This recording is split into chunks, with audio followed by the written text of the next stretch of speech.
दोस्तों, doctor Mehta classes के YouTube channel पर सबका स्वागत है। आज हम जो हमारी आरपीएससी के प्रीवियस ईयर के आए हुए एग्ज़ाम की सीरीज चल रही है, उसके अंदर मैं आपको सेकंड ग्रेड के जो फिज़िक्स के दो क्वेश्चंस आपको बेहतरीन करा रहा हूं, जो पिछली बार 2025 के पेपर के अंदर आए थे। फ्रिक्शन घर्षण टॉपिक के थे। अब हम टॉपिक वाइज जो क्वेश्चंस आए हैं उनको मैं करा रहा हूं, ताकि आप अपने रजिस्टर के अंदर इनको नोट कर सके, ताकि अगर ये क्वेश्चन वापस आते हैं तो आप इनको इजीली एग्जाम में कर सके। तो हमारा एक क्वेश्चन ये आया था, जिसके अंदर क्वेश्चन था कि एक 1 kg मास का एक ब्लॉक है, एक रफ हॉरिजेंटल सरफेस पे रखा हुआ है, जिसका म्यू एस और म्यू के यानी आपका जो स्टैटिक फ्रिक्शन कांस्टेंट है और काइनेटिक फ्रिक्शन कांस्टेंट है, उनकी वैल्यू 0.2 और 0.15 है और स्थिर अवस्था में है।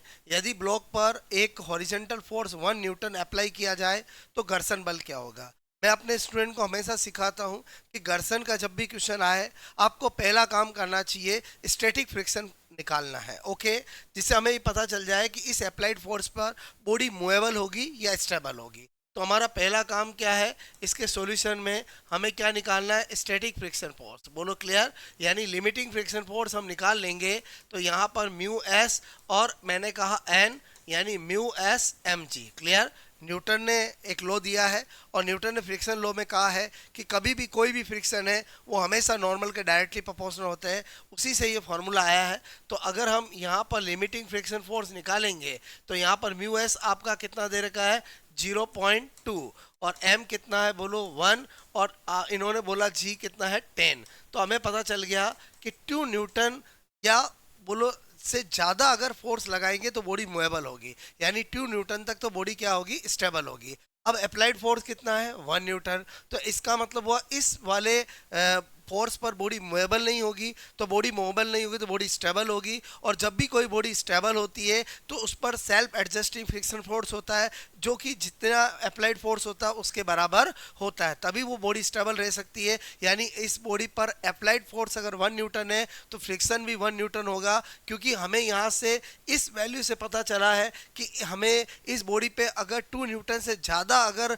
फोर्स अप्लाइड लगाया जाएगा तो बॉडी मूवेबल होगी। तो हमें गिवन जो फोर्स है वो 1 न्यूटन है, तो इसमें बॉडी स्टेबल होगी। इस और जब बॉडी स्टेबल होती है तो गिवन जो आपका अप्लाइड फोर्स है वही फ्रिक्शन फोर्स होता है, यानी ए इज करेक्ट आंसर। अगर इस क्वेश्चन के अंदर आपको applied force 3 Newton, 4 Newton, 5 Newton देते तो हमें यहाँ पर डायनेमिक फ्रिक्शन फोर्स निकालना पड़ता और जो आता उसको हम टिक करना पड़ता। लेकिन बॉडी स्टेबल है, इसलिए गिवन फोर्स ही उसका क्या होगा, आपका फ्रिक्शन फोर्स होगा। क्लियर। तो आई होप ये क्वेश्चन समझ में आया होगा। इसी तरह से फ्रिक्शन का ही एक क्वेश्चन और आया था, जो इस तरह से डायग्राम की फॉर्म में दिया था। बहुत इजी है। आपको बोला गया है एक 2 kg मास के एक ब्लॉक है, वो आपका एक हॉरिजेंटल फ्रिक्शन वाली सरफेस पे इस तरह से बहुत सारे फोर्सेस पे शो कर रखे हैं। ब्लॉक और सरफेस के बिटवीन जो आपका dynamic kinetic friction force friction constant है, उसकी वैल्यू 0.20 दे रखी है। तो आपको सरफेस सतह के कारण अभिलंब यानी नॉर्मल एन का मान क्या होगा। तो ये क्वेश्चन बहुत इजी है। आपको यहाँ पर ये जो है, यहाँ नीचे एम जी है और यहाँ पर ये 4 न्यूटन का फोर्स डाउनवर्ड दे रखा है, और न्यूटन हमें जो नॉर्मल होता है वो हमेशा मास के अपवर्ड लगता है, और उसको पूछा है। तो हमें कुछ नहीं करना है, हमें यहाँ पर इस जो लो आपका वर्टिकल लाइन है, इस पर जो भी फोर्स लग रहे हैं उनको आपको बैलेंस करना है। तो हमने कहा कि जब हम यहाँ पर देखेंगे तो आपका F3 भी नीचे लग रहा है और एम जी भी नीचे लग रहा है और ऊपर नॉर्मल लग रहा है। तो ये बोलो अगर बैलेंस कर लेते हैं तो यहाँ पर मैंने कहा नॉर्मल इजिकल टू क्या हो जाएगा, F3 और एम जी हो जाएगा। F3 मुझे कितना दे रखा है, 4 न्यूटन दे रखा है, और m कितना दे रखा है, 2, और g उन्होंने बोला है ये यूज करो, तो हम यहाँ 10 यूज करेंगे। तो यहाँ पर हमने देखा 4 प्लस ये 20, ये कितना हो गया, 24 न्यूटन, जो कि इसका आंसर था। मतलब माना कि पिछली बार 2025 के अंदर फिजिक्स के क्वेश्चन टफ आए थे, लेकिन कुछ क्वेश्चन लगभग 8 7 10 क्वेश्चन ऐसे हैं जो इजी थे।